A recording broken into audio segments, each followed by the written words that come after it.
Hi, I'm Laura. I'm Deanne. And I'm Philippe. Welcome to our Lymond book club. We are reading Queen's Play by Dorothy Dunnett, and we're on part 2, chapters 1 and 2. I will lead us through a discussion of these chapters, but before I do that, Dee and Philippe, what are your initial reactions and impressions for these chapters? I think my takeaway from the first chapter was that I still don't like Jenny Fleming. And there's some other things too. But my main takeaway from these two chapters was that I was just so sad at the end of the second chapter, and this whole hunt scene was just the contrast between, I think the stark contrast between the cynicism of the French court and just like the lack of care that they exhibited, and then the earnestness of Oliamro and his care for this wolfhound. It was just such a stark contrast, and I was just really sad. So that was fine. Ooh. Philippe? Well, assassination attempt by wild or, well, sort of tamed hunting cheetah was definitely not on my bingo card for Queen's Play. If you had told me that was going to happen at the beginning of this, I would have not believed you at all. Even with the super dramatic assassination plots that could go totally wrong. And this one almost did. Oh, I mean, Yeah. It did go wrong. Mary Queen of Scots isn't dead, but like the cat almost killed completely the wrong person. Right. So that being said, that chapter was a bit confusing for me. And we'll get into it when we get there. But overall, these were not my favorite two chapters. I think so far in the action in this book, this was sort of a step back from what's been going on. I mean, I understand it's sort of showing the intricacies of the French court and, you know, how they feel about things. And also we're seeing traveling scenes. So a lot is sort of happening and people are going in different places. But yeah, they weren't as exciting or as easy to read for me. I kind of felt during these two chapters kind of how I felt during the first couple chapters of book 1, where I was confused and didn't really know what was happening. Because you're getting like a lot of info all at once to process and keep track of. Yes, but I mean, it's important. So we need this information. So, but yeah. Yeah, and it wasn't like these chapters just weren't like the last set was just so delightful to read. You know, with Lymond just, you know, enthralling the French court and all of that. Like there was just such a fun bit of action to read, and then these were just I mean, I think it probably just book where we just had a high point and now we're kind of having a low point, and we'll go back to a high point later. But We will. I will say my primary reaction to this, the second chapter, is I'm never going to read that again. But since I had to read it again to lead you guys through it, I had to read it again, and I hate this chapter so much. I don't hate it. I don't hate Dorothy Dunnett. It's a fine chapter for what it is. It tells us important things about the characters. But I really don't want to read about hunting and all these poor hares dying, and then poor Lewis dying. My heart is broken. Oh. It's so sad. It's so tragic, and it's tragic on multiple levels. Like it's just so sad, and yeah. And you definitely were true when you said, I think it was either last time or 2 videos ago, when you were saying how awful things keep happening to animals in this specific book. Yeah, I was mostly thinking about this scene. Okay. Yeah. Okay, so let's jump in then to discussing it. So part 2 is called Dangerous Juggles. And I would just want to read the quote since it sets the tone for this whole section of the book. The person is exempt who multiplies the juggling spears up or the juggling balls up. If they be dangerous juggles, there is a fine of foul play for injuries for them. Dangerous juggles means all juggles in which pointed or edged instruments are used. So I think we can probably assume that this chapter is about the dangerous juggles of Thady Boy Bala amongst the French court. I don't know if you guys have anything you want to add in terms of what you think this implies or suggests about this dangerous game that he's playing, trying to catch this dangerous killer that we don't know who it is. Well, it's a nice quote to have it after the previous chapter where he was literally juggling. Mm-hmm. And so you had that sort of image that Dunnett had painted of him juggling like knives and eggs and vases and all kinds of things that are really hard to juggle simultaneously. And also there's this image that we still have today of that phrase, like keeping all the balls in the air. So like, which is a juggling image. And so you just get this idea that Lymond is going to be desperately trying to keep all the balls in the air of all the things that he's doing. And some of those balls are knives. And like, is it gonna cut him? Is it gonna cut someone else? Like just that idea that this could go wrong at any moment, and it's pretty chaotic. And yeah. And the other thing, I was gonna say, the other thing about juggling that I think is applicable to Lymond is that from the outside, it looks super chaotic, but to the juggler, like a good juggler is in control of all that chaos. So the watcher sees chaos, but the juggler doesn't necessarily feel chaos. So I think that's interesting to think, like, is Lymond a competent juggler of all these things, or is it going to be, are they all going to come raining down on him? Like, well, and how competent can he be as he's more and more wasted and hungover and exhausted? Right. Yeah. Yeah. And how often is he truly wasted and hungover, and how often is he faking it? And is he faking, like, I'm really curious about this actually. And if you see like various cues in the text to point them out, like where is he sober? Where is he drunk, but not as drunk as he's pretending to be? So he's faking being more wasted than he actually is. And then where is he just as wasted as he seems? Like, and I think all of those are happening at different times. And I'm curious about like where the cues for those different stages that we should be. There are some cues in this chapter to point out. Sure. I think it's fairly right to say that he was definitely drunk after the ball last night with the juggling and during his conversation with Margaret Erskine. And he sort of pays the price with a pretty wicked hangover in this chapter. So yeah, I think in this chapter you tell a couple times from the after effects. Mm-hmm. And I think also two things. One is like any good writer, she'll give you enough information to know for sure when you really need to know something, but she's also leaving some degree of ambiguity, so you're not quite sure he's completely wasted or he's faking at certain points. Right. Okay, so we start out with the after effects of Lymond's miracle or his difficult, if not impossible, success of being able to stay at the French court. So we start out actually with Robin Stewart and O'Liam Rowe discussing his success. And in particular, you have Robin worrying and kind of warning, and I wonder if it's maybe some foreshadowing. He's saying, you can't trust them, meaning the French court. Look at how choosy they were with you at the tennis. It's basically like they might like you one day and then discard you the next day. You can't trust that. Well, I actually read this a little bit as Robin digging at O'Liam Rowe. Like, oh, yeah.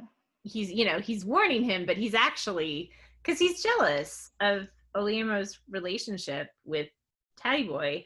And so O'Liam Rowe, I love this bit about his cheekbones grinding. So like his jaw is clenched. Like he knows what Robin is doing, but he absolutely doesn't rise to it at all. Like his jaw's clenched, and then he yawns, and he's kind of like, if he's desperate to squeeze kisses onto princesses, my dear, O'Liam Rowe won't begrudge it. So he's like, whatever. doesn't rise to the occasion, which I love. Definitely. Yeah. And then like it just says, quarreling with the Prince of Barrow was like fighting a curtain. It's a great line. Gave up. Yeah. Holy Can you Rowan just in a see that image of like just trying to fight with a curtain? And then, like, And yet Robin still does it. oh keeps yeah, he keeps doing and it. it's almost always about Thady Boy. So Yes, it Which is. to me, this is further okay. So this is I'm completely, well, not completely, but I feel a little bit stronger in my supposition that Robin is not the bad guy. I think he's a jerk, and I think he doesn't know how to he doesn't know how to get what he wants, and he's going about things in the wrong way. But I don't think he's the villain because all of his stuff seems to be focused on Thady Boy and getting closer to him and pissing off people who are close to him. But it doesn't seem like that seems to be his focus. So he's kind of a jerk in all, I mean, I would use stronger language, but I don't know who's watching this. But I don't know. I don't think he's like, also he almost got eaten by the cheetah. Yes. So. The way I'm reading it is almost that his loyalties are torn. Like he's been this royal archer for however long. I don't think it really says, but he's been in France for a while in the French court, which is, he's kind of fed up with it. He's talking to Lymond, you can't trust it. And here he's got these Irishmen, which are close enough to Scotsmen, and he's like seeing different ways of how things work. He hasn't been around this behavior in a while, and I almost feel like he's starting to sort of come over to their side and really be like, I want to emulate you. I want to be more like how you guys are and act instead of all of this fakeness, this foul French nobility that's happening. So. Well, I think he's, yes, about Thady Boy. He wants to be like Thady Boy. He doesn't like Lymond. So it's not really about the Irish. It's very specifically about one person. Sure. Yeah, and I'm a little bit curious, maybe if someone's listening to this and knows the answer, if they can comment, like in the 1500s, what were the sort of feelings between the Scots and the Irish? Like, were they just both anti-English and so were somewhat like the enemy of my enemy is my friend? Is it that kind of thing, or is it, did the Scots and the Irish have a rivalry also? So it was like a triangle of rivalry going on over there. Like I don't know.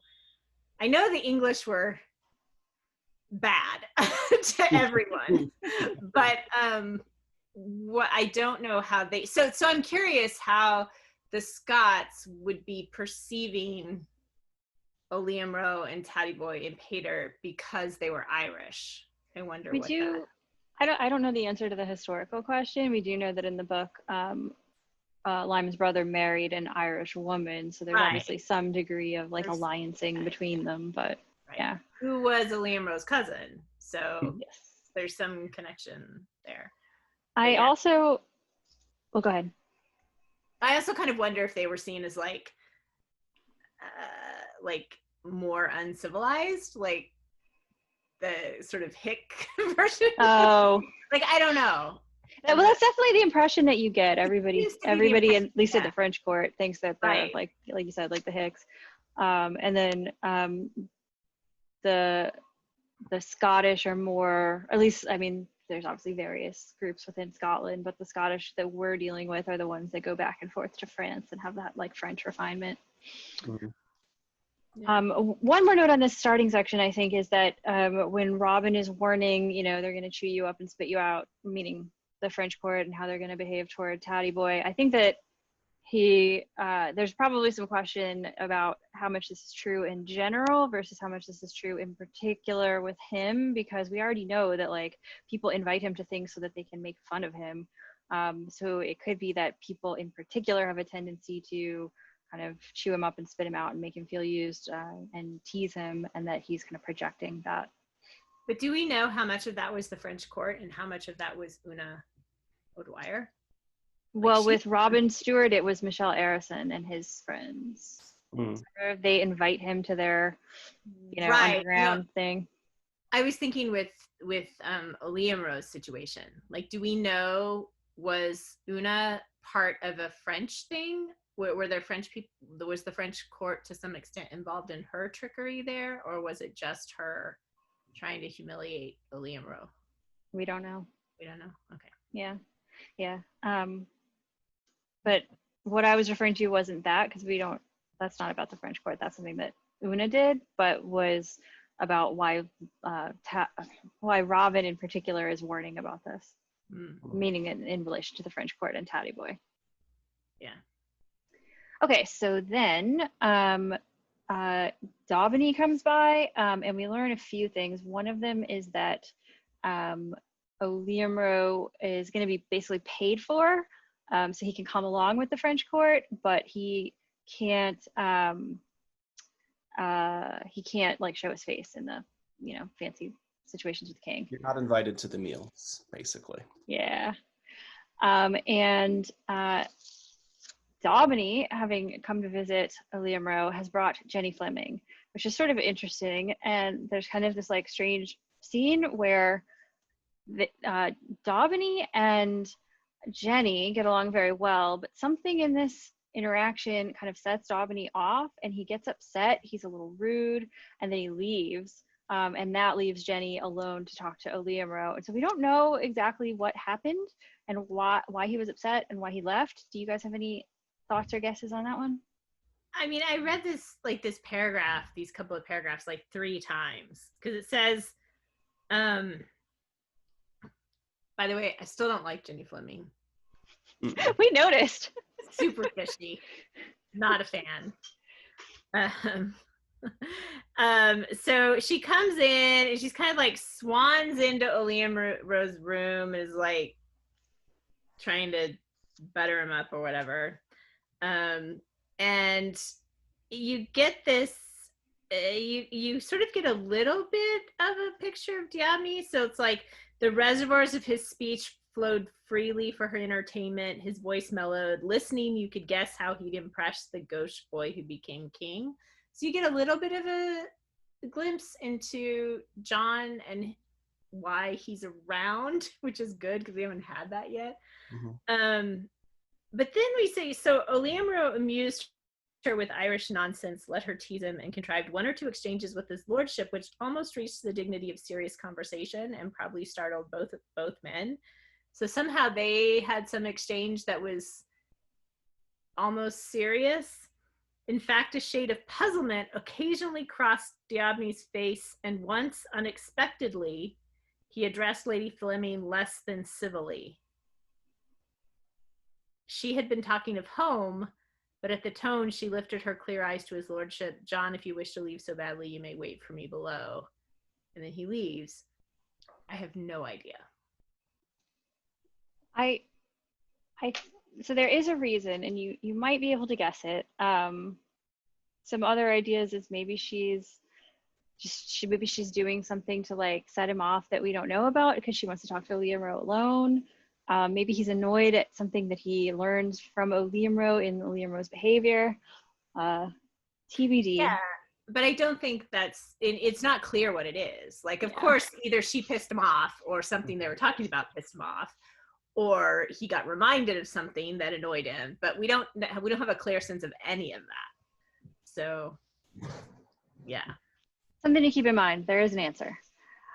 Okay, so then we cut to Tom comes to see Lymond, which is funny because the whole reason Margaret compromised her reputation by seeing Lymond was because Tom visiting him would compromise Tom's like political situation, but then Tom shows up anyway. And this is an interesting exchange that they have. So antagonistic towards each other. I'm like, come on, you guys should be getting along a little bit more than this.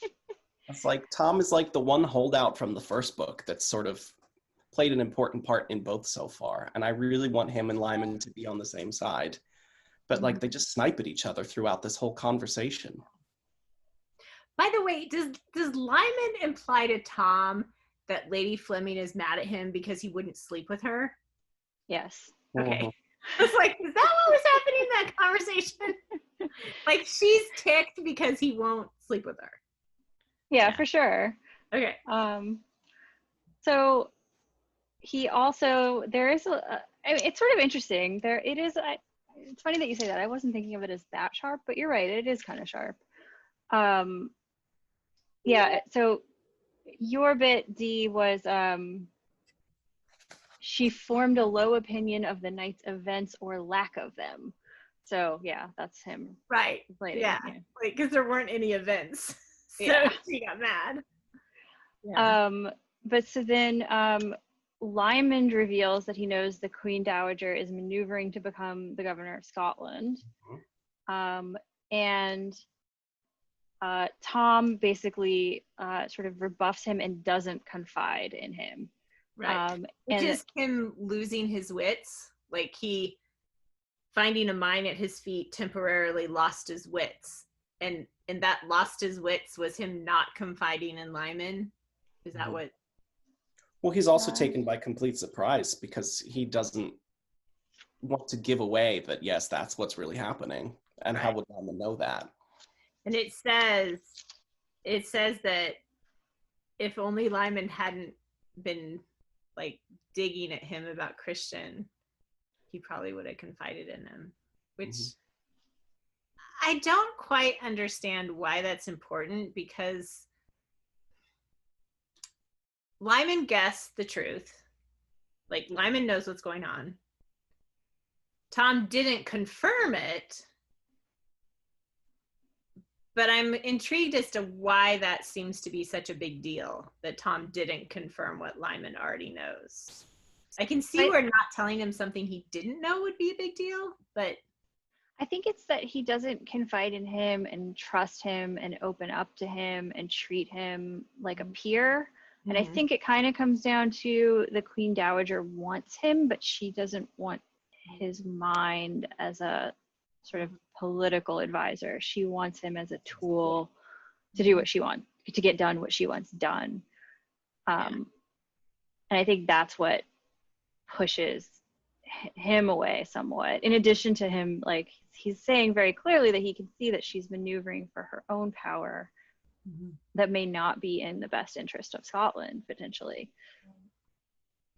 Well, and I think she just wants him to focus on saving her daughter's life. It's like, if you've got too much to worry about, you may miss something and lose my daughter in the process. So.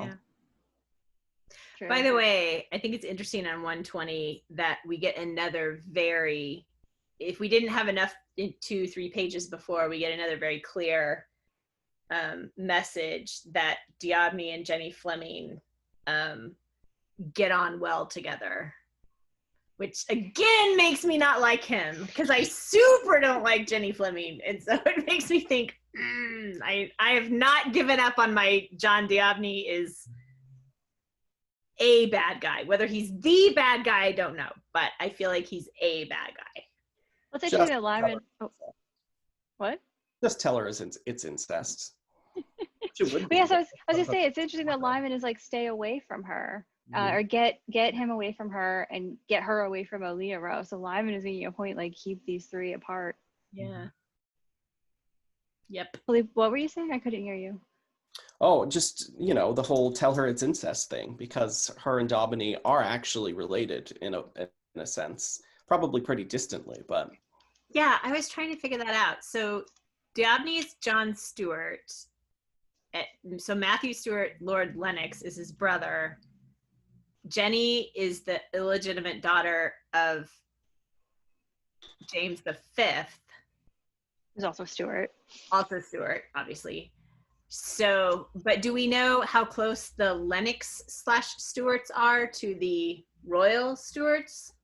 I don't know offhand, but I'm pretty sure you could Google that without getting spoiled, I think. I don't want to Google anything. Be careful, yeah. Okay. Yeah. I wanted to point out, I think it's interesting how Lymond talks about Aaliyah Rowe and how his lack of interest in women. He's brought this up several times before. Keep her apart from Aaliyah Rowe as well. She would have her work cut out anyway. He could thigh you a pigeon and disfigure a peacock and unlace a coney, but I'm damn sure he couldn't undress her. And then Tom interrupts. But like this is the third or fourth time now that we've sort of made it a point to see that Liam Rowe doesn't really show interest in women or anything of that sort. Like, I don't know. What do you think's going on there? I don't know, because we also see that Liam Rowe is sort of trying to court Una a little bit later. So it's interesting. Could it be, like, on one hand, it could be that he's not interested in women, although the Una thing seems to go against that a little bit. Could it be that it's part and parcel of his general disinterest in his responsibilities as a lord and leader? Like, part of his responsibility would be to court and be engaged with someone to marry and have an heir. That would be a huge part of his responsibility, and he seems strongly disinterested in that. So it could be something along like that those lines. I think it could also just be that he's one of those people that kind of sits back and looks at the world and comments on it, and like he likes to learn, but he's not like a go-getter personality. So it could be that he's just never taken the initiative to go try to like be with a woman and learn how to connect with a woman. And so, he's just therefore very inexperienced. Yeah. He's not that interested in the mechanics of seduction and like making it happen. No. Yeah. So we also learned something interesting here, which is that Lymond owns a place in France called 70. So I don't know, I thought that was kind of cool. Like, you were very excited that he supposedly had a house in England briefly, although he doesn't anymore. Now he has a house in France. But he definitely does have 70 in France. And his friend Nick Applegarth looks after it. We don't really know anything about him except that he is Lymond's tenant and Tom knows him. And that's when Lymond drops the bomb about the proposed coup d'etat to sort of change the subject quickly. Yeah. Like, let's not talk about that. Here's this. Yep. But, I mean, Tom also just said something that can be taken as rather cutting when he's like, but of course, you know France quite well. It's like, yeah, you spent 2 years on a galley ship in this country. Remember that? I Yeah. don't know if he was referring to that, though, because Lymond also, like, he was in Europe afterward with his mercenary army. And he had been in France as a younger person also. I took it to mean that because I see them as sort of, biting into each other during the... kind of like... Yeah, the whole, do you remember Christian? Because I do, and you're the one that went ahead and married somebody else only 2 years later. Well, not 2, probably more like a year, but still. It's like, Lymond keeps making it a point to bring up Christian and be like, I'm holding her faith more than you were. So. Yeah. I love that about him, though, even though it's very juvenile and immature, because I love that he's juvenile and immature at this point in his life. But he should be happy for Tom because Margaret is friggin' awesome. Yeah. I think Margaret's so boring, you guys. I don't know why you like her. Well, to me, she's like the epitome. So as an oldest child who is responsible for younger children, to me, she's the epitome of like an oldest daughter who doesn't want to have the responsibility that she has, but she steps up to it anyway. And she can't go crazy because if she goes crazy, everything will fall apart. So she has to be this like responsible, straight-laced, somewhat boring person so that everyone else can go crazy and she holds it together. And that's not a fun place to be in, but it's also a place that serves others in a very real way. So I really like her a lot. I do also wonder, go ahead. No, go. I wonder if Lymond is intentionally like pushing Tom away because he doesn't want to work for the Queen Dowager, and so he's keeping his distance. Yeah. It's a possibility. I mean, he's already accepted the sort of job that she's been giving him, but... Not to mention, we have ample evidence that Lymond pushes people away, just in general. Like, and pushes away people that, so they won't get caught up in his life. Like, he's been doing that. So it's not out of the realm of possibility that he might admire Tom and yet still push him away. Like, Oh yeah. Yeah, I think that's. Well, and we know he likes Tom, so it's just. I think you're right. He's pushing Tom away, and the question is why. I mean, Tom saved his life. Simple. Tom saved his life in the last book. So Yeah. Like, and it doesn't have to be one reason. He could have like 12 reasons for doing it. Like. Yeah. Well, and also it goes back to she wanted him as Erskine knew for his sword arm, not his mind. That's not really a game he wants to play. Yeah, the Dowager Queen the Dowager Queen does not seem to be. She does not have Lymond's best interests at heart, at all. Oh no. She has her own. Okay, we get on to the next bit where it sure seemed to say that people in the French court are gambling on Thady Boy's. that's exactly what's happening. Like, what's going on here? Yes. And Dongan won. Yeah. Okay. I mean, I guess that's what you do. I guess. Yeah, so in this scene, Too. what? Boy choked with laughter. In some circles, vice doesn't matter, said Robin Stewart. Yeah, some people will do anything to get into a certain type of company. Yeah, Never mind. I said that she was being subtle here. Because that's not very subtle, is it? No. Dorothy Dunnett is not being Subtext subtle. that this was Yeah. there. No. And there's Dunnett no thought she label was being to it. subtle? I'll point out when we get there, but I guess I said she was being subtle, and Philippe is telling me I'm wrong, and she's not being very No, subtle. she's not being subtle. There's no. No. However you pronounce his name and Lymond definitely got together. I don't know how you pronounce the. Well, I don't know if they have yet, because Lymond is asking. He says, "No one mentions the only aspect that interests me: who won." So he wants to know who won, and the answer is Dongan. Okay, Which well, Thady but Boy that's the chokes with implication is that they're going to. Yes. Oh yeah, for sure.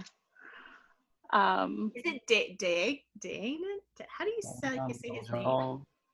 Jean de something. pronunciation thing. Jean de Bourbon, Sir Dongan. Actually, since we're talking about this, I found some pictures of him. Oh. Yeah. Okay, so we got. There we go. He's cute. Look at his little beard. This is Dongan? Yeah. I don't know how you say it, but Dongan. His beard is Dongan. really odd. Oh. Okay. It says There. Dongan, though. Don de Bourbon. Yeah, that's his name. Wait, does he have like plants on his face? What was that other? Oh, I think it's just an old thing. It's probably like Oh, Yeah, damaged. that's Okay. coloration from Tom. It looked like he had like henna. But yeah, this is really cute. Anyway, this is a real person, but he's a real person in a fictional story. So, Okay. Yeah. so he's totally into Lymond. I'm intrigued. I've been meaning to go look at Dunnett's primary sources, but I have a suspicion that she's pretty accurate with all their personalities. I mean, there were several fairly famous men in the French court over the years who were pretty openly gay. So, I mean, that label wouldn't have been given to them at the time, but that's what we would say today. Yeah. Including the younger brother of Louis the 15th? Louis the 14th? I forget which one. But his younger brother was super gay.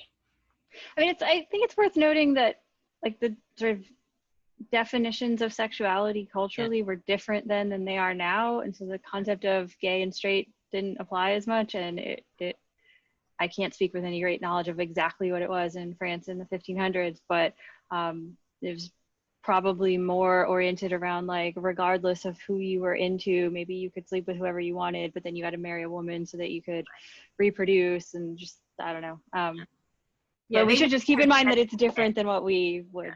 They wouldn't have said that then, but we, from our definition today, we look back and we would say that. Yes, I look back and I say Lymond was bisexual, although people argue with me, so we'll see. I would agree with you. That seems reasonable. Yeah. Why would you? I feel like the evidence so far has indicated, at least Dunnett's trying to tell us that, whether even if he's not, he's crafty enough to use it to his advantage, to flirt with men equally. So Yeah. Certainly. Okay, so going back to the scene, in addition to everybody wants Lymond, yet again, we also have Robin warning him again about, the French court is fickle. I've seen them turn in a night, and what they fancy before they'll fling in the moat. So he's warning him, but he's also probably projecting a little bit. And we also have Lymond having a headache, which is in fact is true, because he has a hangover. And I love then Robin kind of mothering him and telling him to watch out for it and cut down on the drinking, because Robin really cares about him, and also he's drinking a bit much. Yeah. And I think it's interesting the contrast between, like, he's warning Thady Boy and he was warning Liam Rowe, but this one is more sincere and and like indicates caring versus trying to dig at somebody from the earlier one. Yeah. Okay, so then Lymond, having been up all night long, finally goes back to the hotel room that he's sharing with Liam Rowe, the cross-fold, and collapses into sleep, much needed. Which he falls asleep quickly, which means he's willing to be vulnerable in front of Liam Rowe. So as opposed to like earlier in the book where he slept apart from him anything, but I was gonna say also, I think it was in the bit, I think I must have skipped over it, but when Jenny comes to their room and she's like looking at the bed that they sleep in, did I skip over that? And she's like imagining the two of them sleeping in bed. I think that happens in the next chapter. Okay. Yeah. It's in the next chapter then. The next one. Okay. I found that super amusing. Like Lymond and Liam Rowe are sharing a bed, and Lymond apparently is like fine with this. New Lymond. He's so wasted he doesn't care. But Jenny's like, Oh, Jenny. So then we get this long description of how the court travels from place to place, and they're kind of in a holding pattern politically, so nothing super exciting war-wise is happening. So they've got plenty of time to enjoy the music and entertainments of Thady Boy Bala. I also love the way this particular section shows that like knowledge of the French court gives you a lot of information that's under the surface, because there's more than once it said like, this happened, you could see this. This happened, you could tell this. So it's like, here's this thing that happens, and if you know the court, then you understand that this other thing is going on. And so it was this interesting just way to say, like, I feel like we got like, this is what Lymond is figuring out. Like he knows the French court well enough to know that, like, for instance, news of a death in Paris that left a benefits vacant, you could see by the new face lining up waiting to see it. So like you could see by this random thing that this other thing far away had happened. Yeah. But if you didn't know the court, you wouldn't know that. So it wasn't, yeah. I'd say I went on some historical walking tours relatively recently, and they just list a bunch of facts, and it's not interesting at all because they're not drawing the connections between things and like what the subtexts are and what the undercurrents are and what people are really trying to do and why.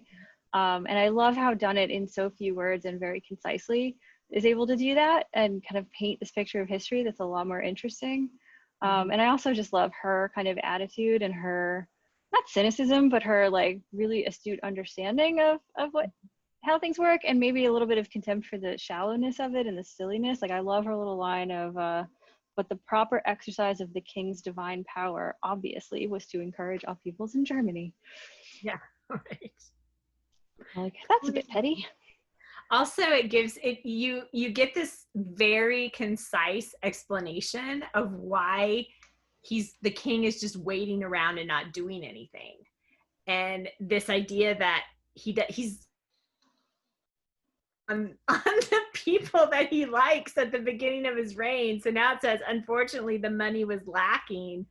All the general council could propose was prevarication. So prevaricate with his dear sister Scotland, hold off his ego. So it's like this, just delay these people and delay these people and delay these people, and like don't promise anything and don't get us involved with anything because we don't have any money. So yeah, like that's a pretty complex political situation that she just kind of boiled down into, yep, there's no money, so nobody can do anything. Yep. And then of course I love all the Thady Boy is entertaining everyone, and I like that she tells us Thady Boy was working quite hard. So he's not just getting wasted all the time. This is actually a ton of work. Hard work and hard play. I do have a quick question in this section. They mentioned that Diane, the Constable, Saint Andre, and d'Aubigny are sort of 4 people that were brought into power after the old king died by the new king. He was playing his favorites. Have we known before that d'Aubigny was included in this group, or is this the first time he's sort of? Yeah, I was a bit surprised by that as well. Because I did not know that about d'Aubigny, and I may have just missed it. Yeah, it seemed like rather lofty companionship for d'Aubigny. I didn't think he was that important, I guess. I think we kind of had an allusion to it at the beginning when he was first introduced, but I have to go back and look. But I think this is probably where we get it most clearly. That's the company he's in. Yeah. He's one of the king's favorites. Mm-hmm. Yeah, which is so interesting because that description before the party where it was like he was really happy because he was surrounded by people who were like greater than him.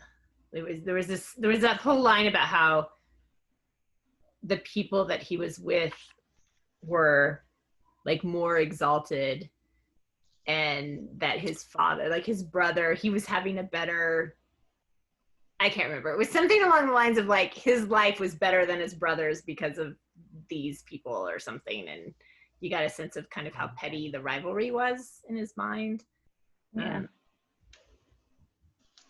Sorry, I may be misremembering, but wasn't d'Aubigny put in jail by the old king or something? He was in the Bastille. I thought he blamed his brother for it though. Yeah, because his brother betrayed France and Scotland, so then he got punished by the old king, and then when the new king came in, he let him out. Right. Okay. So there was a little bit of that before. Yeah, but he blames Matthew for it. Yeah. So then we get some descriptions of the antics of these wild, rich young men that Lymond has embedded with as Thady Boy Vala. And he's out partying with them all the time, and when he's not, d'Aubigny intercepts him and takes him around to show him around Paris. Is it Paris? I forgot where they are. Show him around wherever they are. A little bit of Paris, but there's other spots as well. So this is sort of like a travel montage scene. So. And then the jousting scene. Yes, and Dongen, who is having lots of fun with Thady Boy, is nonetheless also going to teach him a lesson and try to embarrass him. But it's probably not something you should try to do with Lymond, because Lymond manages to play the fool so much that he doesn't get this embarrassing thing happen to him, and instead Dongen has to go and he gets embarrassed instead. LOL. In my mind, I don't think this is supported by the text, but in my mind, what happened is that Lymond has got has a whole bunch of the servants and the lower echelon group of people are all on his side, because he, you can just see him like sort of playing that group and really getting them to like him and all of that. And so one of them just tipped him off on this. And it's totally in character that he'd be doing that. He'd be finding ways to get information flowing his way. Yeah. So, and I think he has a soft spot for like the poorer classes. Like you could see that with his men in Scotland and in Game of Kings. So like I think he has a soft spot for the servants and the for sure. And he knows how to connect with them, because on the galleys there's no class distinctions as far as we can tell. Right. Laura, do you have a translation for the song he sings on page 128? Con que la lavare la tez de la mi cara. I get the gist of it because I sort of know Spanish, but I want to know exactly what he's saying, because that's a nice little he was super back flirty. and forth that they have there. Oh, it's super depends on the sport. how you get. Yeah. Why? Set the context while I find it.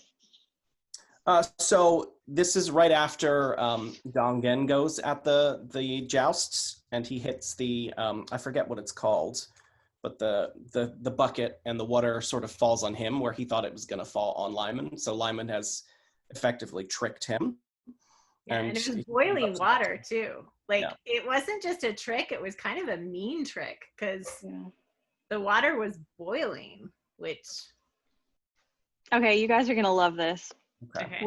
With what shall I lathe it, the flesh that is burning? With what shall I lathe it that racks me with yearning? Your gallant will bathe him in lemon for fashion, but I seek my balm in the fine springs of passion. Yeah. Oh, Lymond.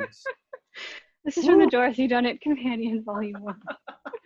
That depends on the sport. And that's the complete piece. We only got the first 2 lines in the book, so it's only from looking in the companion that you realize how racy it actually is. Oh. Did I freeze? You keep freezing, but it's not too bad. I'm sorry. My internet, it's telling me my internet connection is unstable. You're fine now. We'll keep going. Yeah. Okay, other things I will, note about this. One is just a minor note. Instead of the Turk, there hung a crude barrel painted with eyes, nose, chin, etc. They're not jousting at the Turk because France is allied with Turkey, which is an important thing to keep in mind for later. And I just love the description right before that quote. We have Thady Boy garlanded with young men. Speaks for itself. Yeah. All right. And then speaking of character stuff, then we were back to Robin Stewart. Daubigny's patronage roused him to rage. He is so jealous of Thady Boy and anyone who is spending time with Thady Boy. Right. Okay. So then we go to... Well, and it says on the last day at Saint Germain, Thady Boy put himself in Stuart's hands for a visit to the menagerie. Lymond, handling a disciple, had all the address of a surgeon. So that idea that Lymond sees Robin as like a protege disciple character, I think is, I don't know. Yeah, definitely. Okay, so then they go to the menagerie. And Oliamro and Robin Stewart are accidentally trapped in a cage.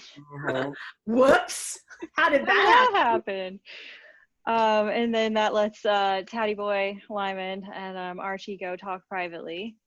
And we learned some interesting bits in here. We learned about Tosh, who is a guy who walks a tightrope with a donkey. And he's a pickpocket? Like thief was my...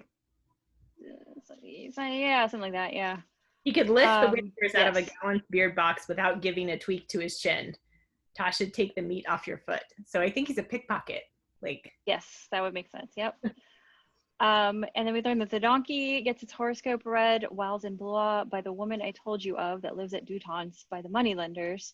So something's going on with this woman. Something's going on with this woman. Yep, second time. And we also learned, most importantly, that Archie's place is full of elephant medicine, aka poison. Bugs. And some of it's gone missing. And yes, and 100 grains of arsenic has gone missing. And so then we end up with actually a list of suspects based on who has just been at the menagerie. And our list is the 4 of them that are there now, the Prince of Condé, Mary Queen of Scots, obviously she's not plotting her own death, the Dauphin, Jenny, and I don't Jenny's think the Dauphin's doing it either. So, Lady I don't think Jenny either, even though I still don't like her. Peliquin, which I think is one of Archie's men. Yeah, a man of mine that looks after the Queen's pets. Yeah, I wasn't expecting him. Saint Andre and his wife, and George Douglas. So my suspects from that list were the Prince of Condé, Jenny Fleming, Saint Andre, Andre's wife, Saint Andre's wife, and George Douglas. But I don't know. I'm not convinced it's any of them, except Lady Fleming is super tight with Diabme. So I don't know. Robin Stewart was there too. But not alone with this group. He wasn't left alone with a chance to get the arsenic, was he? Not that we see. Yeah, I'm maybe. keeping the book open on him. I still don't know how I feel, but George Douglas, he keeps popping up too. He does keep popping up. well, George Douglas obviously knows that Thady is Lymond at this point. So Does he? doesn't he recognize him in the printing press room? No, they distracted him. Abernathy distracted him from, he was kind of like, what's up with that guy? And then all of a sudden Abernathy did like this hugely distracting thing, and then Douglas just like didn't, at least that's what the book implies. That Douglas, Yeah, I feel like it was like Stuart said they're leaving in a few days anyway, and then Archie said, I met him once in Scotland and that, or in Ireland, and that like distracted. Yeah. Right. And that distracted George Douglas enough that he didn't catch on. I don't know. I thought I was reading it that George Douglas knew it was Lymond because he keeps bringing up Thady. Yeah, I don't think Douglas is yet, but TBD. Okay, so as they leave the menagerie, they encounter Mary, Queen of Scots, Jenny, the Dauphin, Jenny's son, and Janet Sinclair. And Thady Boy entertains them by juggling. And notably, Mary asks him to tell her another riddle. And he does. After pausing for a moment, do you guys remember why he pauses? Because he told did it her before. He doesn't want her to recognize him. He's done this before. Can you translate the riddle for us? Because I didn't look it up. Oh, okay, yep. I don't know. I love the way that she's like, Thady, do you tell me a riddle? Anything, a new one. And it's like, so does she remember that he told her one before? Yeah. Okay. Let me look up the riddle. You guys talk. Can I just say while you're looking that up that if I had known that a leveret was a rabbit of some sort, it would have made the next chapter make a lot more sense until I finally figured that out. I was like, what is a leveret? Why is it important? I just figured it was a small animal of some sort. But I didn't know what it was. There's been several mentions now in this book of Mary Scott's penchant for these small animals, like how she used to tease was it a ferret or an ermine? Some sort of weasel that bit her. Oh, weasel. Mm-hmm. Yeah, the one that gets me is in a later book when there's an ichneumon that keeps showing up, and the whole time I'm like, what the fuck is that? What is it? Yes, but you'll find out. Spoiler alert. Okay, here's the riddle. 3 monks passed by, 3 pears hanging down. Each one, chacun, took one, yet 2 still remained.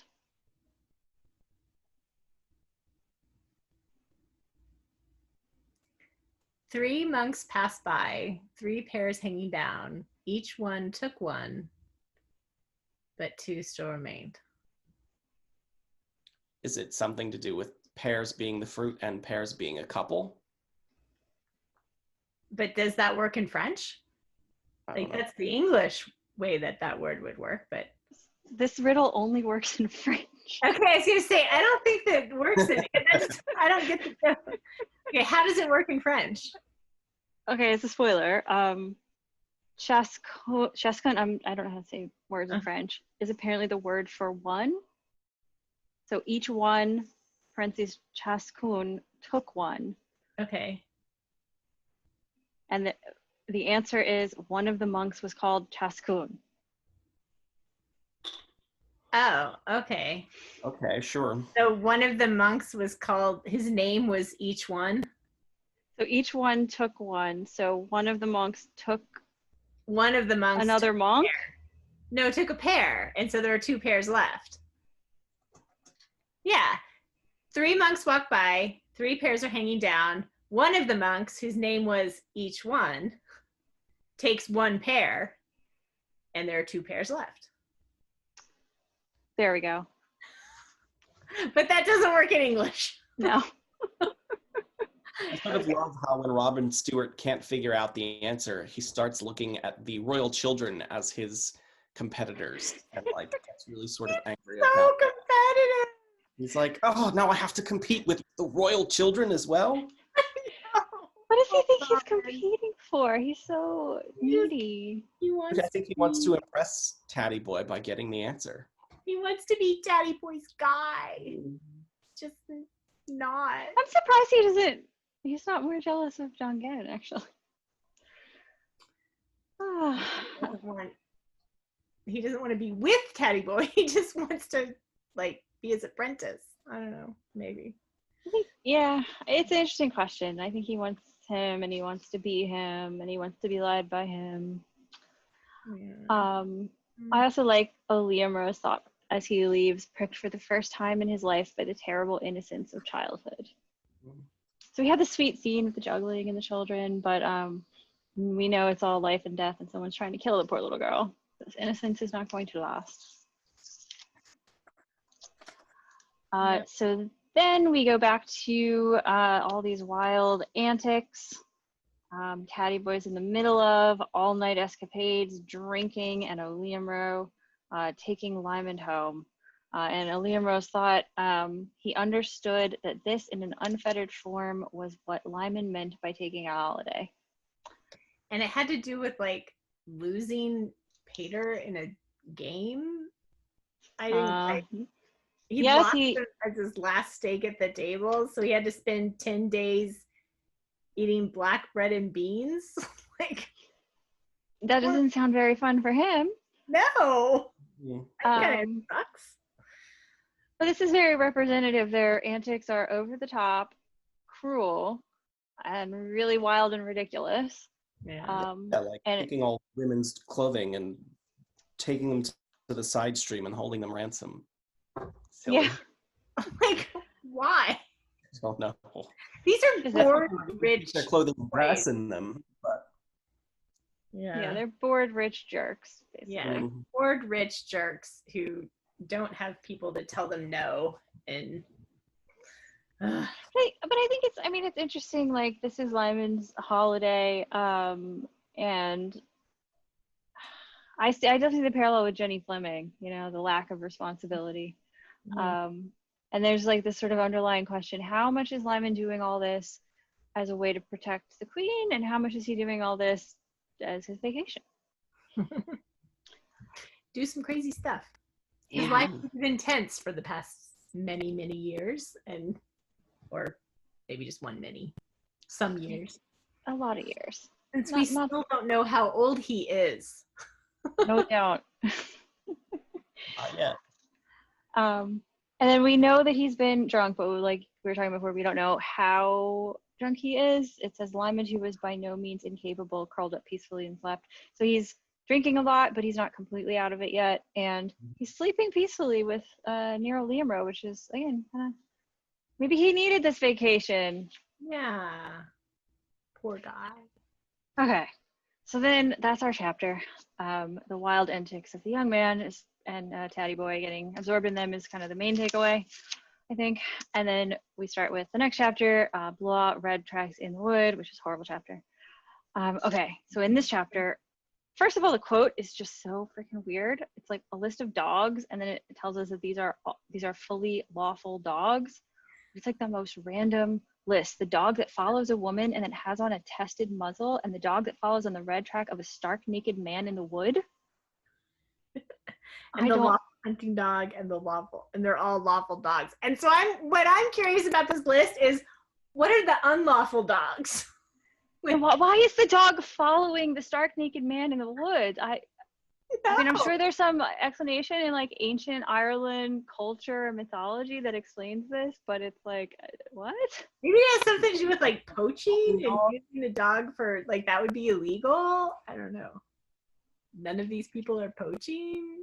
Yeah, maybe it's like a dog that's helping people find criminals. I'm not sure.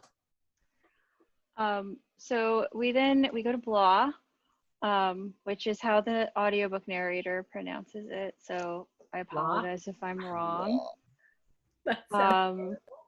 we get a description of, I don't know if it's the castle or the chateau. It looks like you can visit Blois Castle, so I'm assuming it's this, and I will share it with you. Here we go, Chateau de Blois. Here's some pictures. Looks Very cool. nice. And I met on the one that's the overhead that shows the different wings. That one, that one. Because they talk about like the different wings that were built by the different. Yeah. Okay. So it reminds me of Fontainebleau, which I went to with the Lymond group in 2010, where the different sections of it have been built in different eras by different monarchs, and so you got all these different styles and all these different like influences and art inside of it. So from what is described here, this is a similar thing. And if we weren't, that red wing is completely different than the white rest of it. So and if the world hadn't ended, I probably would have gone here this year too. Because I really want to do the Lymond tour of France now that I've gotten to appreciate Queen's Play so much, which I didn't used to do. So anyway, the Irish they've been quartered in the old sketchy part of the chateau, it seems, right? Like, yes. Like the worst part, the worst wing. Of course. And so then I love this scene. So Jenny visits and she finds Lymond, teases him. He's a mess. She teases him about Dongan. Go away. Go away. But I love, okay, first of all, I just love the way she finds him because she follows the music. That's how she finds him. So Lymond is like the Pied Piper in his Thady Boy guise. You follow the music and you find him. And then I love, this is where Jenny is like looking at the bed and imagining the two of them sharing it. And she's trying to be like so flirty and come hither and, you know, looking at her mirror compact. Lymond is just not having it. No. He is definitely not interested in sleeping with Jenny Fleming. And she even explicitly says, you thought I was Jean de Bourbon. You thought I was, however you say his name. I can't say the name. Dongan. Dongan. No, he uses a different scent. I think you should go. Yeah. No. And then she shows him his reflection, and I also love this description, so that he faced the dregs of his elegance. So this hard partying is weighing on him, and he is not as pretty as he was because he's all hungover and messed up. So I think this is interesting because we're sort of, I don't know what you guys think, you're sort of wondering like how much of this is acting and how much of this is real. He's partying a little hard. He is partying hard. He certainly looks, there's a phrase in the part of the United States where I come from, I don't know how widespread it is, but he's certainly acting like he's been rode hard and put away wet. Yeah, that's what I've heard. Oh boy. Do we know how long the section takes? They make mention of this being 4 months a lot, but I'm not sure if this whole part is 4 months or he's just doing the act of Thady Boy for the next 4 months.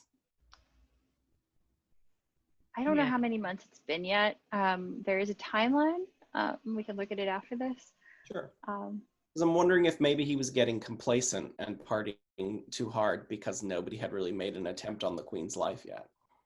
Well, and speaking of getting complacent, he's keeping Oliamaro around as bait, but he's also like when Jenny comes and finds him, Oliamaro's not there, and he's kind of like, you get the sense he's being kind of blasé about it, and then he goes to find Oliamaro, but like, and he kind of blames him. He blames Oliamaro because he's like, he can take his life into his own hands if he wants, you know. You're like, oh. So again, there's this tension of like, how much is Lymond on top of things, and how much is Lymond slacking off and just getting drunk. Yeah. So he does go to find Oliamaro after Jenny tells him where he is. And Oliamaro is at the kennels playing with Luidus, and he decides to buy her as a gift for Una. And did this come out of the blue?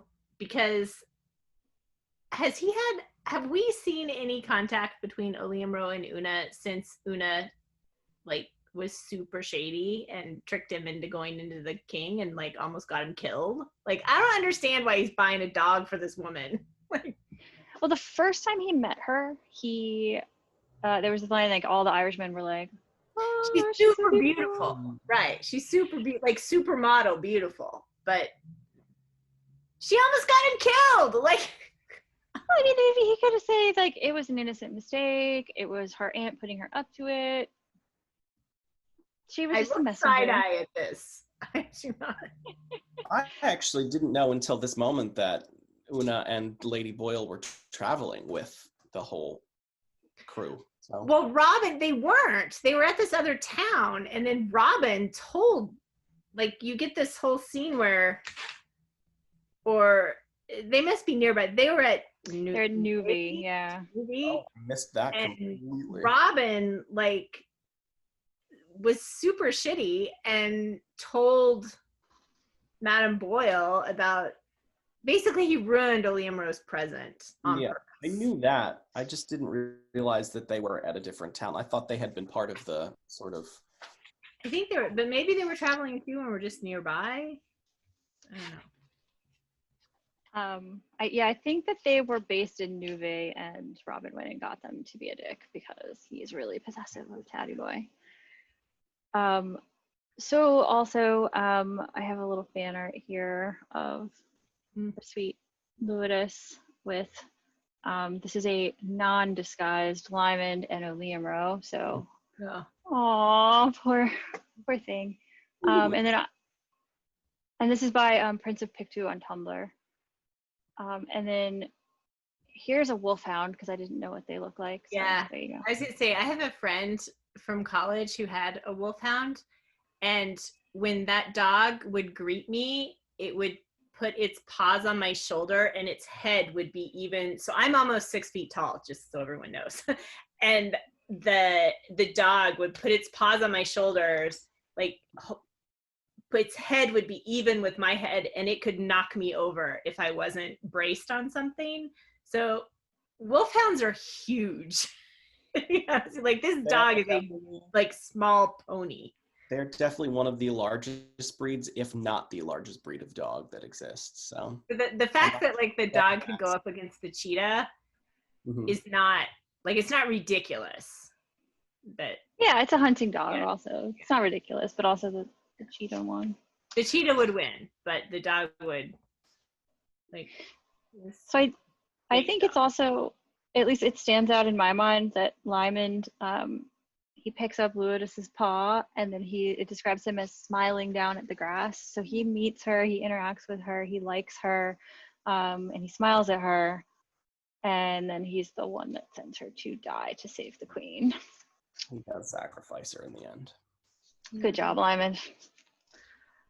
Yeah, I love Oliamro's little bit at the end of page 139 where he's talking about like kings and like sort of the divine nature of kings, and like it says that's a royalty to lead you, the divine vessel of kings that cannot err. Bring on the vice something of God and you've enlisted a nation. Bring on Sean O'Grady from Cork and you've merely got Cork.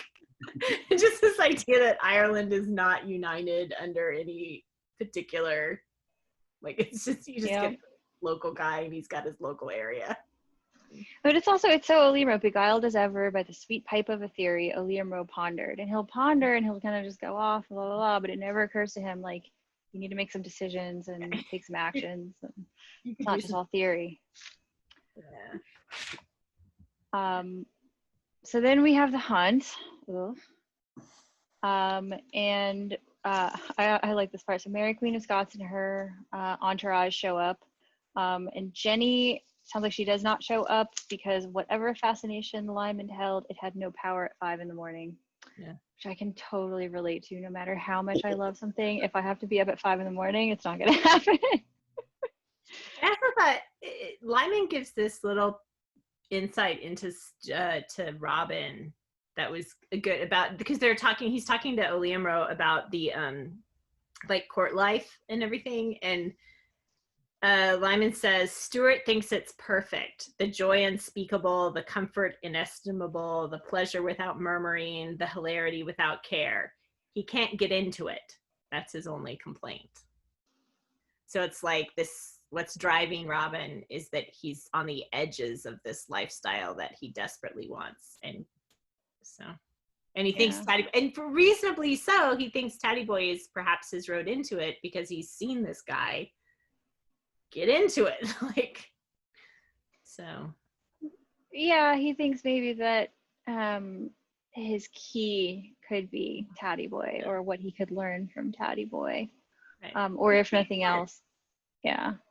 Because he's watched him work his way into the French court. Like, yeah. But I think he also wants Thady Boy's mm-hmm. approval and attention too. Yeah.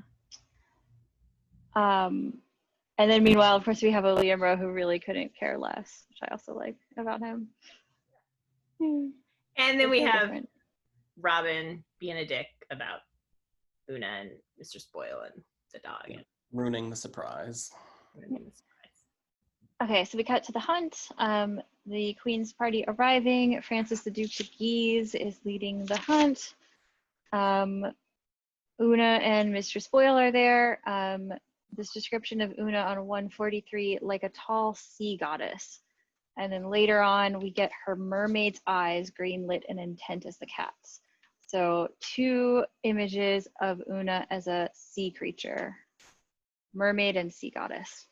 Which are not, I mean, they're beautiful metaphor, like a beautiful reference, but not necessarily a good reference. I mean, if you think of like a sea creature or mermaid, like mermaids today, we sort of think of the Little Mermaid and cuteness, but like that's not, they're like a siren would not be a good image. So this does not give me any confidence that she's an okay character either. Like maybe she is, but I still think she's sketchy, at least as far as. So what did you think about her reaction to the gift of Luidus? I mean, she didn't reject it. She's kind of like, she says like, oh, it's a good purchase. Now let's see how she runs. So she's kind of like, oh, this is nice. We'll see if, did you have she good accepts it or not? Yeah, she accepts the gift. She's good to the dog. And it shows almost immediately that she knows how to handle it. Like she knows the commands, so she's had some experience in training these dogs. She probably has experience in the hunt as well. I mean, it shows like Liam probably picked a good gift for her. Like, yes. Yeah. And I think her reaction stands out in contrast to Teresa Boyle's reaction, because Teresa Boyle is mocking and nasty, but Una actually does accept the gift relatively graciously and, is good to the dog.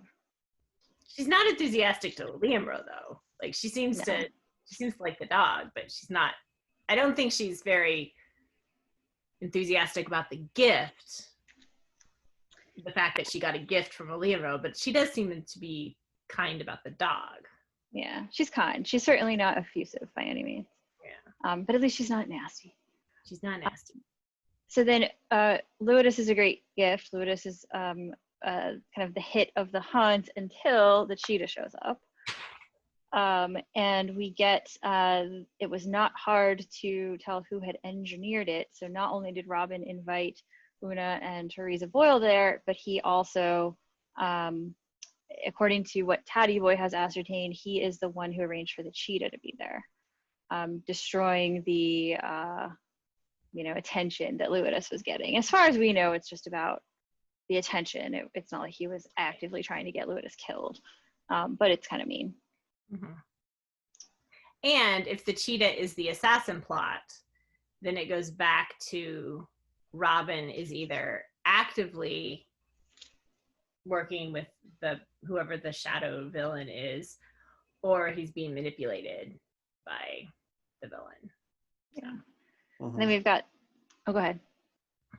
Oh no, I'm just agreeing. We've got Robin trying to catch Thady Boy's eyes like twice. And then this horrible gross hunt is happening. And then they're like at that last Hare of the day that they're hunting. Before we get there though, there's another Una moment that I thought was good on 144, where Loudus is running and it says, Oliemro watched her, his soul in his eyes. So he's watching this dog, like he just adores the dog. and did not even know that Una O'Dwyer was watching him in her turn. Nothing in the situation escaped Robin Stewart. So we got like that little, Liam Rowe is just super excited about the dog, and Una is watching him like be genuinely excited about the dog. So It's interesting to show here how nothing in this situation has escaped Robin Stewart and how perceptive he is. But they've actively tried to show that in other situations, he's not perceptive at all. Like when he's being a watchman and he just kind of lets everything go beyond his notice. So. Yeah, the mouse with the masquerade mask on would sneak out of the mouse hole, or however they put that. The mouse in the hat would sneak out, something like that. It seems like the thing he's most perceptive about is himself being slighted, or other people paying attention to someone that's not him that he wants the attention of. And also notable here that he finally catches Thady Boy's eye and winks, and Thady Boy then rides off. So I mean, what do you guys think Lymond thinks of Robin Stewart? I think he thinks Robin is petty. I think he sees through Robin's pettiness and doesn't like it. So he's not encouraging him in that. But I do think because it says like he's thought about him as a disciple or I think he thinks of someone to mentor, but he's not thrilled with how jealous and petty he is. Makes sense. Okay, so we're at the end of the hunt, last hare of the day, but another hare appears, and the two hares run apart, and so the hunting party splits up, and one goes after the original hare, the other goes after the new hare, and I believe it's San Andre who releases the cat after the second hare, and then right after he does that, you see that it's Suzanne, the pet of Mary Queen of Scots. Oh no. Or Leveret. Yes. This is when I was like, oh, it's a bunny. A hare. Oh. Mm-hmm. And then also notable at this part when they're chasing after the Suzanne, a man jumps out of the ground and scares it, and that causes Suzanne to run like toward them. And then I definitely was like, man just jumped out. Why is this book so weird? Yeah. And then later, Thady Boy helps Robin escape by disappearing into this like hole in the ground that's a house. And again, I was just like, why is this book so weird? House. So this is an actual thing, which of course Dunnett does not give us context of. So if you don't know this, I don't know how you would read this aside from just being like, this lady's crazy, I don't know what I'm reading. I thought it was like a Hobbit type hole, like a. So here we have, in France's Loire Valley, domesticated cave dwellings known as troglodyte homes offer a history as rich as the region's chateaus.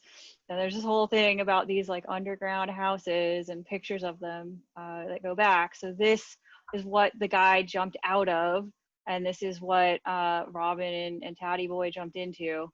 But if you didn't know this, how would you possibly understand this story? So they like fell into a fireplace or something? Yeah, like into the house through the ground in the middle of the hunt. Yes. I don't necessarily want to dwell on the whole like chasing the rabbit and like it's just horrible. And I mean, I think kind of the standout thing is only Liam Rowe's face showed pity. So everyone is pretty awful except him, and Thady Boy doesn't show anything, of course. Well, and Queen Mary, who's horrified at her bunny. Poor thing. No, and they don't even realize that not only did, what happened to Louis and the bunny, but like the French court doesn't even seem to care that Robin Stewart almost got mauled himself. So. Right. Yeah. Yeah. They really don't give a crap. So if we think about like the implications of all of this though, so Robin seems to have engineered the arrival of the cheetah. Somebody stole the bunny, stole Suzanne and released Suzanne, which would be somebody who would have access to, I mean, I guess a lot of people had access to that. Well, Saint Andre is the one who released the cheetah after the bunnies split. So do we have any other they specifically mention in the last chapter that Archie's man Pelican or Pelikeen was the one that was sort of visiting the queen about her pet leveret, that the bunny was sick. So that's a possibility that he was in her care. And he's around the menagerie, obviously, so. Yeah. Which doesn't look good for Archie because Pierre Destes was also his man.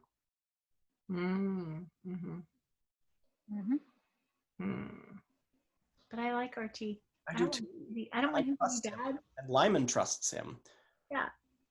I don't want to put Archie on my list of suspects. But Archie would be a suspect because who has access to the poisons? Well, he would. Also, he's a foreigner, which he's pretending to be even more foreign than Scott. So he's pretending to be super foreign, which would automatically make him a suspect because, somebody who's different from us is... Right. He would definitely be a suspect. And if he does try and poison someone later, which obviously there's going to be a poisoning attempt at some point, it would look to Lymond that it wasn't Archie, because Archie was the one that said, hey, there's poison missing. So like as a way to cover his bases, he's like, I'm the one that told you about it. Why would I try and poison someone? Also, arsenic does not seem to be a good thing to give an elephant with upset stomach. Like, that seems like a terrible idea.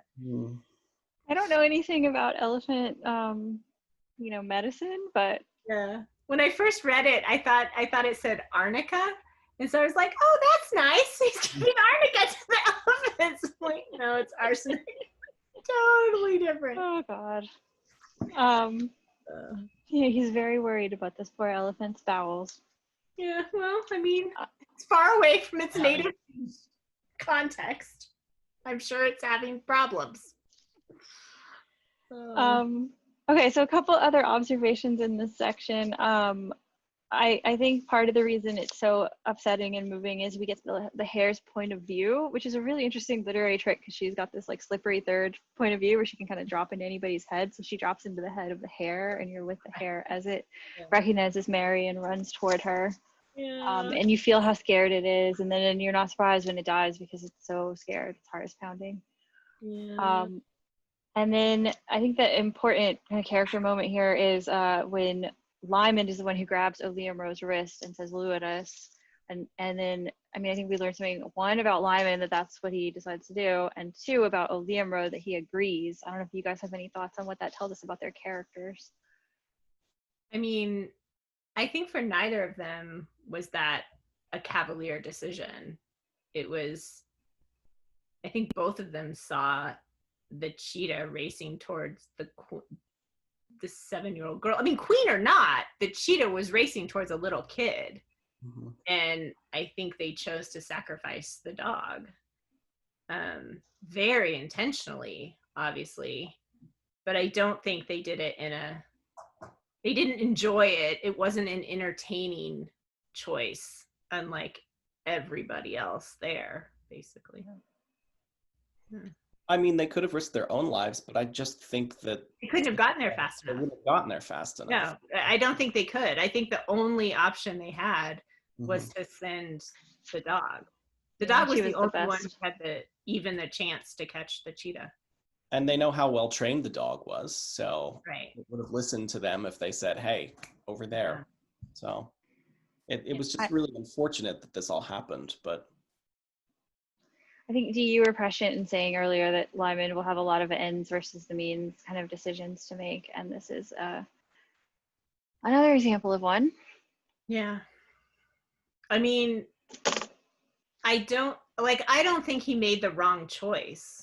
I think he made the right choice, but he also made a tragic choice, and it wouldn't be, if you sort of imagine Lymond living with like the weight of all of his choices, like this is another innocent creature that was sacrificed, and you can see him feeling guilty that he didn't figure it out fast enough or didn't, arrange things in a better way so that, you can totally see him saying it was his fault that they had to do this. And, that certainly sounds like Lymond. Oh. Yeah. Yeah. So, of course, the cat kills Lewis, and then she goes after Robin because he's holding the hare. And this is when Lymond saves Robin by like running with him into the troglodyte house, which he obviously, when that guy popped out earlier, then he realized, oh, these houses are here. So he must have realized it was there, and that's how he did that. And as he takes him down, he says, "For Oliamro's sake, my dear, you deserve to fall first." So he's giving him a little punishment along with saving his life. And Robin is super grateful. "You saved my life. You'd no need to do that for me." Aww.